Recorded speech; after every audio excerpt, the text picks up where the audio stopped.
Наистина на уникални места снимахме. Извън Буенос Айрес има една област Тигре. Тя е, да наречем, нещо като Амазонка, но без анаконда, без отровни животни и така.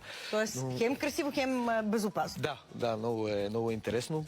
Може да отидеш, ти го пожелавам, много е приятно. Той е на час и половина от Буенос Айрес. И уникален град. Какво да кажа? Какво е времето сега там? То е лято. Един вид, когато тук е зима, там е лято. И е страхотно. Един вид и самата архитектура. Той е микс между Париж и Мадрид. Много интересно, защото това е най-европейския град в Латинска Америка. Като архитектура и като хора. Вече, що ми излезеш извън Буенос Айрес и вече Латинска Америка, да наречем.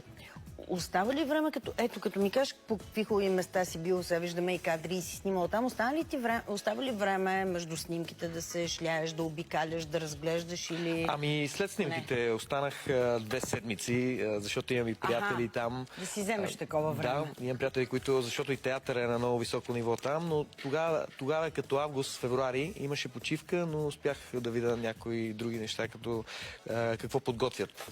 Но те имат страхотен театър, страхотно кино бях само до Мендоса и Буенос Айрес. Там Мендоса е известно с виното най-вече. Страхотни вина. Не, че ние нямаме, но и те също имат уникални вина. Но пообиколих. И какво си викаш? Чакай, и така съм тук, я да отскоча до Бразилия. То е на 3 часа. Колко до струва си, като се отишъл човек до там поне. Пожелавам го на всеки. Наистина.